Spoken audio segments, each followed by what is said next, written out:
تیرا دیار ہے دارالسلام یا خواجہ، تیرا دیار ہے دارالسلام یا خواجہ، تجلیاں ہیں نئی صبح و شام یا خواجہ، تجلیاں ہیں نئی صبح و شام یا خواجہ، نہ فکر میں نہ غم جام تیرے مستوں کو، نہ فکر میں نہ غم جام تیرے مستوں کو، تیری نگاہ سے چلتا ہے کام یا خواجہ، تیری نگاہ سے چلتا ہے کام یا خواجہ۔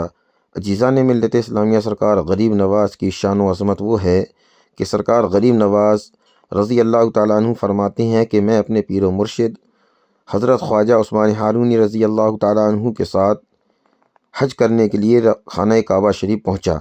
میرے پیر و مرشد حضرت خواجہ عثمان ہارونی رضی اللہ تعالیٰ عنہ کعبہ شریف میں میجام رحمت کے نیچے مجھے لے کر گئے اور میرا ہاتھ پکڑ کر میرے حق میں دعا کی کہ یا اللہ تعالیٰ، میں نے معین الدین کو تیرے سپرد کیا، میرے بس میں جتنا تھا میں نے معین الدین کو بنا کر سنوار دیا ہے، اب تو قبول فرما لے۔ تو غیب سے آواز آئی کہ میں نے معین الدین کو قبول کر لیا۔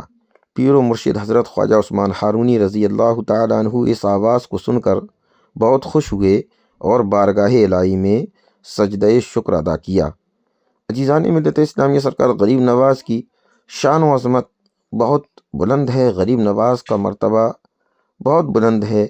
ایک مرتبہ غریب نواز ارشاد فرماتے ہیں کہ اپنے پیر و مرشد حضور سیدی سرکار خواجہ عثمان ہارونی کے ساتھ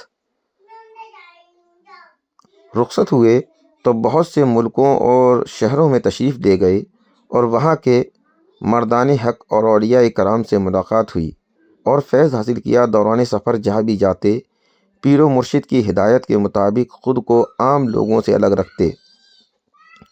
دوسری مرتبہ سن 583 ہجری میں مکہ معظمہ حاضر ہوئے اور کعبہ شریف کی زیارت سے مشرف ہوئے۔ دنوں رات کعبہ شریف کا طواف اور عبادت و ریاضت میں مشغول رہتے۔ ایک دن خواجہ غریب نواز نے غیب سے یہ آواز سنی، اے معین الدین، ہم تجھ سے خوش ہیں، تجھے بخش دیا، جو کچھ چاہے مانگ دے تاکہ عطا کروں۔ خواجہ غریب نواز نے یہ آواز سن کر بہت خوش ہوئے اور سجدہ شکر ادا کیا اور اپنے رحمان الرحیم پروردگار عالم کی بارگاہ میں عرض کیا، مولا، تیرے بندے معین الدین کے لیے اس سے بڑی اور کیا سعادت ہو سکتی ہے کہ تو نے مجھے اپنی بارگاہ کا مقبول بنا لیا۔ اس کے بعد اگر کوئی آرزو ہے تو صرف یہ ہے کہ تو اپنے فضل و کرم سے میرے سلسلے کے مریدوں کو بخش دے۔ آواز آئی کہ معین الدین، تو ہمارا خاص بندہ ہے، تیری آرزو مبارک ہو، جو تیرے مرید اور تیرے سلسلے میں قیامت تک مرید ہوں گے ان سب کو بخش دوں گا۔ سبحان اللہ۔ یہ سرکار غریب نواز کے ماننے والے، غریب نواز کے چاہنے والے چشتیوں کے لیے بڑا پیغام ہے۔ اللہ رب العزت نے ارشاد فرما دیا کہ جو تیرے ماننے والے ہوں گے، تیرے چاہنے والے ہوں گے، ان سب کو بخش دوں گا۔ تو ہم اور آپ سرکار غریب نواز کے صدقے جنت الفردوس میں ضرور جائیں گے۔ اور آگے سماعت فرمائیں، سرکار غریب نواز رضی اللہ تعالیٰ عنہ دوسری مرتبہ جب 583 ہجری میں مدینہ طیبہ پہنچے تو ہر وقت حضور صلی اللہ تعالیٰ علیہ وسلم کے روضہ انور پر حاضر رہتے۔ ایک دن مزار اقدس پر حاضر تھے کہ آپ کی آنکھ لگ گئی۔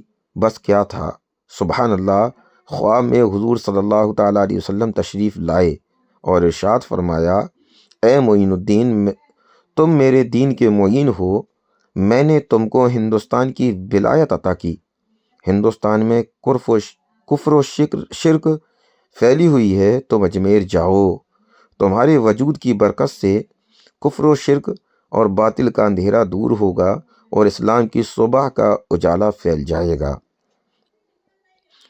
اس شاندار اور پربہار بشارت سے خواجہ غریب نواز رضی اللہ تعالیٰ عنہ بہت خوش ہوئے، مگر آپ حیران تھے کہ اجمیر کہاں ہے، اجمیر کا راستہ کیا ہے، کیسے جاؤں؟ اسی سوچ و فکر میں تھے کہ دوبارہ آنکھ لگ گئی اور پھر حضور صلی اللہ تعالیٰ علیہ وسلم آپ کے خواب میں تشریف لائے اور مدینہ طیبہ سے ہندوستان کے تمام راستے اور اجمیر کا تمام شہر اور قلعہ اور پہاڑیاں آپ کو دکھلائیں، اور ایک جنتی انار خواجہ غریب نواز رضی اللہ تعالیٰ عنہ کو دے کر حضور صلی اللہ تعالیٰ علیہ وسلم نے ارشاد فرمایا کہ اے معین الدین، ہم تم کو اللہ تعالیٰ کے سپرد کرتے ہیں، اور آپ کو رخصت فرمایا۔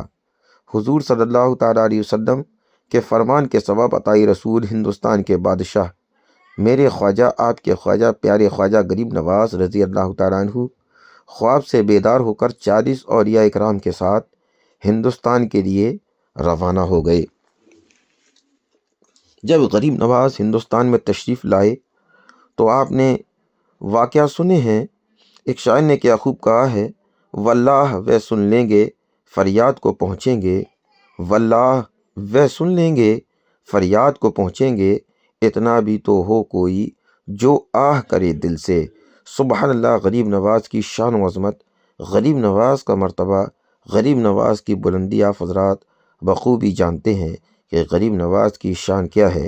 اور جب غریب نواز ہندوستان میں تشریف لا رہے تھے تو کیا عالم تھا، ماشاءاللہ سبحان اللہ۔ یہ روایت پڑھ کر آپ کا ایمان تر و تازہ ہو جائے گا کہ پیارے خواجہ غریب نواز رضی اللہ تعالیٰ عنہ نے کہا، نہیں صرف دل ہی دل میں سوچا تھا کہ اجمیر کہاں ہے، اجمیر کا راستہ کیا ہے، تو ہمارے اور آپ کے آقا صلی اللہ تعالیٰ علیہ وسلم خواجہ غریب نواز رضی اللہ تعالیٰ عنہ کے سوچ و فکر اور مراد کو دیکھ لیا، اور دیکھ ہی نہیں لیا بلکہ اسی وقت مدینہ منورہ سے ہندوستان کے تمام راستے اور اجمیر کا شہر اور اس کا قلعہ اور تمام پہاڑیاں دکھلا دیا، یعنی پورا نقشہ دکھا دیا۔ اور آج کے کچھ کم عقل کہتے ہیں کہ حضور کو علم غیب ہی نہیں تھا، معاذ اللہ، جبکہ قرآن و حدیث سے ثابت ہے کہ حضور صلی اللہ تعالیٰ علیہ وسلم کو اللہ تعالیٰ نے غیب کا علم عطا فرمایا ہے۔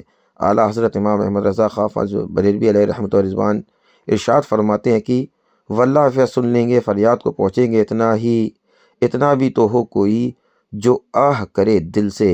عزیزان ملت اسلامیہ، سرکار غریب نواز کا عرس روا دوا ہے۔ اجمیر کی گلیاں غریب نواز کے عاشقوں سے بھری ہوئی ہیں، اور جو لوگ نہیں پہنچ پائے ہیں وہ تمامی لوگ اس ویڈیو کو زیادہ سے زیادہ شیئر کر کے اپنے دوست و احبابوں تک پہنچا دے، تاکہ وہ لوگ بھی سرکار غریب نواز کی شان و عظمت سمجھیں، غریب نواز کا مرتبہ سمجھیں۔ غریب نواز کی شان کیا ہے؟ سرکار غریب نواز رضی اللہ تعالیٰ عنہ فرماتے ہیں کہ جب میں اپنے پیر و مرشد کے قدم کو چوما، اس وقت محفل میں روئے زمین کے بڑے بڑے مشائخ اور اولیاء اکرام بیٹھے ہوئے تھے، میں بھی وہیں جا کر بیٹھ گیا تو پیر و مرشد نے ارشاد فرمایا کہ 2 رکعت نماز نفل ادا کرو۔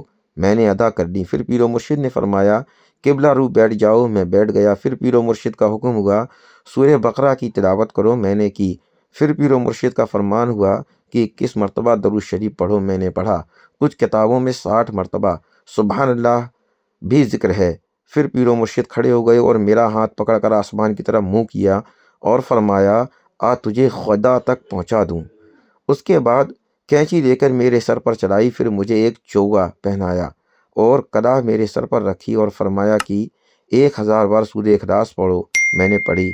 پھر فرمایا کہ ہمارے مشائخ کے یہاں